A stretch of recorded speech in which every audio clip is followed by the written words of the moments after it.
বিসমিল্লাহির রহমানির রহিম। আসসালামু আলাইকুম।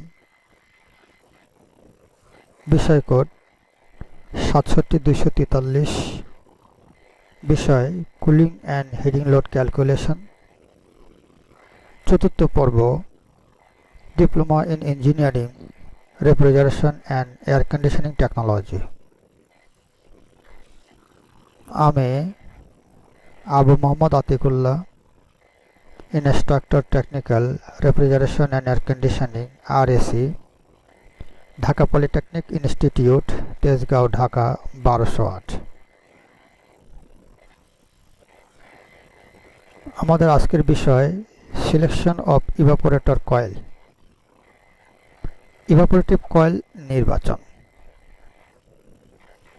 ক্লাস শেষে আমরা যা শিখব, ড্রাই এক্সপানশন বা ডাইরেক্ট এক্সপানশন চিলার সম্পর্কে, ডিএক্স চিলার নির্বাচনে বিবেচ্য বিষয়সমূহ সম্পর্কে, ডিএক্স চিলারের প্রধান সুবিধা বা অ্যাডভান্টেজ সম্পর্কে, চিলারের মোট লোড নির্ণয়করণ প্রণালী সম্পর্কে, চিলারের সারফেস এরিয়া বেরকরণ প্রণালী এবং ফ্লাডেড টাইপ চিলার নির্বাচনে বিবেচ্য বিষয়সমূহ ইত্যাদি। ড্রাই এক্সপানশন বা ডাইরেক্ট এক্সপানশন চিলার কি?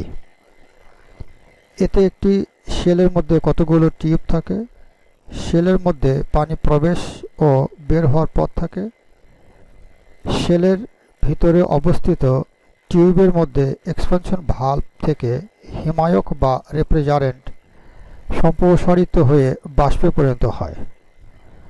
বাষ্পায়নকালে হিমায়কের যে সুপ্ততাপ বা ল্যাটিন হিট প্রয়োজন হয় তা টিউবের ভিতর দিয়ে প্রবাহমান পানি থেকে গ্রহণ করে, ফলে পানি ঠান্ডা হয়। চিলারের শেলে পানি প্রবাহ পথ ব্যাফেলস ব্যবহার করা হয়। Direct expansion type shell and tube type evaporator. শেলের এক প্রান্তে থাকবে ওয়াটার ইনলেট, ওর প্রান্তে ওয়াটার আউটলেট, আর এগুলো হচ্ছে ব্যাফেলস। আর এই দিক দিয়ে পানি প্রবাহিত হবে। আর এই পাশে রেফ্রিজারেন্ট আউটলেট, রেফ্রিজারেন্ট ইনলেট। ব্যাফেলস ব্যবহারের ফলে টিউবের উপর দিয়ে পানির বেগ নিয়ন্ত্রণ করে, ফলে তাপ স্থানান্তরের ভালো দক্ষতা বা ইফিসিয়েন্সি পাওয়া সম্ভব। ডিএক্স চিলারের প্রধান সুবিধা হল ওভার ফ্লাডেড টাইপ, স্মলার হিমায়ক চার্জ বা smaller refrigerant charge required, compressor positive oil charge নিশ্চিতকরণ বা ensure of positive oil return to the compressor.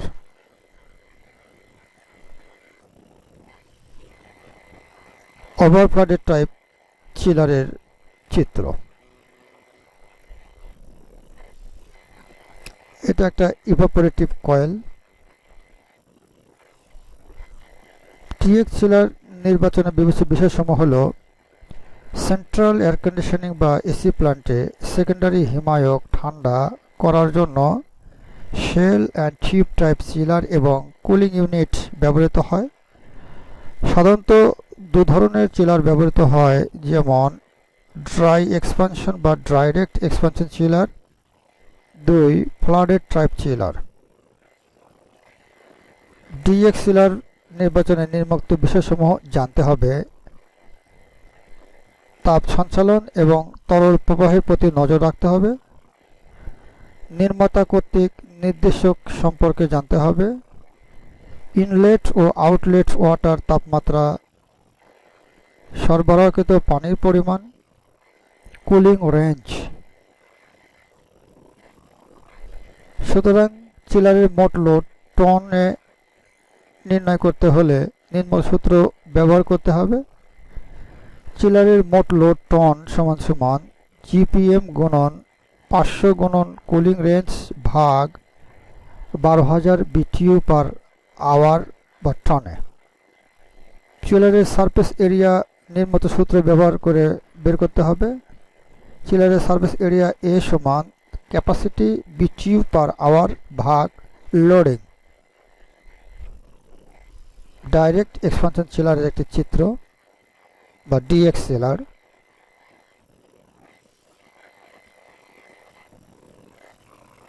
Dx chiller selecting process.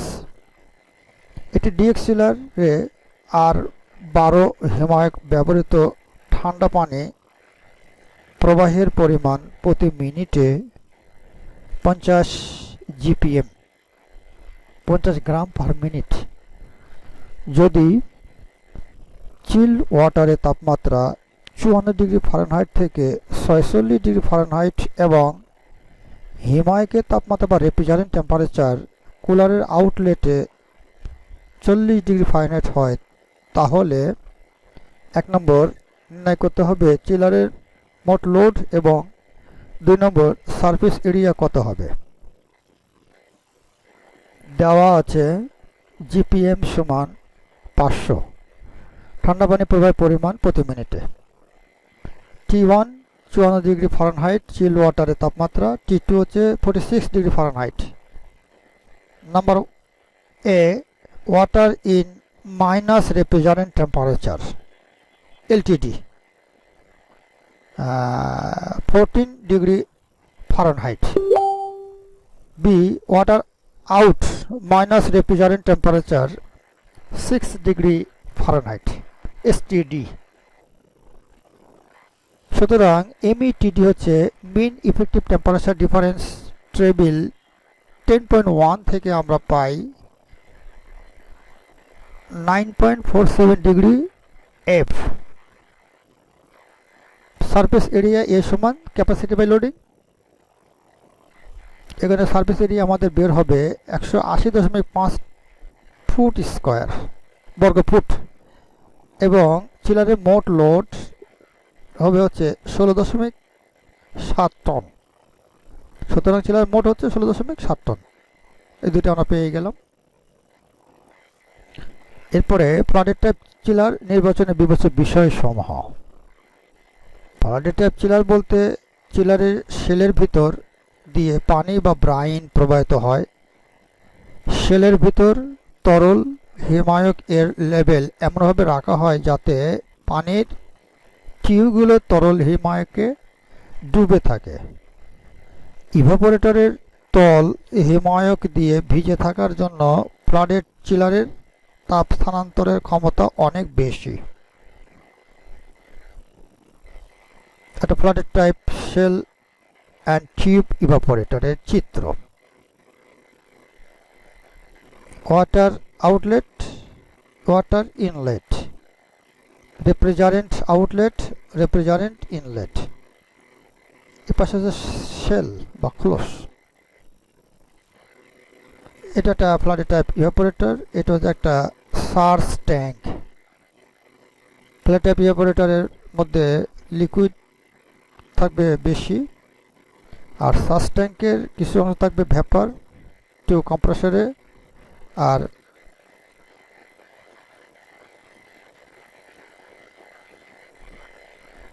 Condenser থেকে লিকুইড আসবে সার্চ ট্যাঙ্কের মধ্যে। এই যে flooded type evaporator, liquid from condenser, pure liquid, vapour, সবুজ কালারটা vapour, to compressor suction, 100% saturated vapour, আর এই লালটা হচ্ছে লিকুইড। প্লাডেড টাইপ ইভাপোরেটরের চিত্র। এটা একটা প্লাডেড টাইপ ইভাপোরেটর। একাধিক সার্কুলেশনের ক্ষেত্রে ঠান্ডা তরল প্রবেশ করে ব্যাফেল, এন্ডেড প্লেট অথবা হেডস ব্যবহৃত হয়ে থাকে। প্লাডেড টাইপ চিলারের 2, 4 এবং 6 ধরনের চিলার ব্যবহৃত হয়ে থাকে ব্যাফেল। প্লাডেড টাইপ চিলারের মোট লোড নিম্নভাবে বের করা হয়।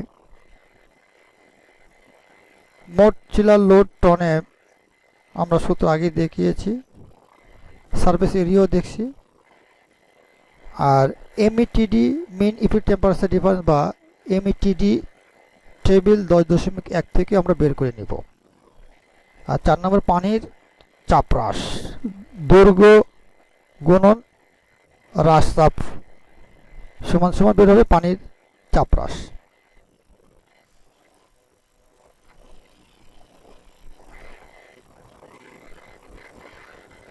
ফাইভ সেন্টিমিটার গুণন 5 সেন্টিমিটার 2 সিলিন্ডার বিশিষ্ট একটি কম্প্রেসরের ইভাপোরেটিং তাপমাত্রা যদি -5°C এবং কম্প্রেসরের সম্পৃক্ত বাষ্প প্রবেশ করে, প্রবাহ নিয়ন্ত্রকে 40°C তাপমাত্রায় তরল প্রবেশ করলে নির্ণয় করতে হবে 1 নম্বর হিমায়কের প্রবাহের পরিমাণ m বা mass flow rate KG per second, 2 number কিলোওয়াটে তাত্ত্বিক হিমায়ন ক্ষমতা বা ক্যাপাসিটি অফ রেফ্রিজারেশন।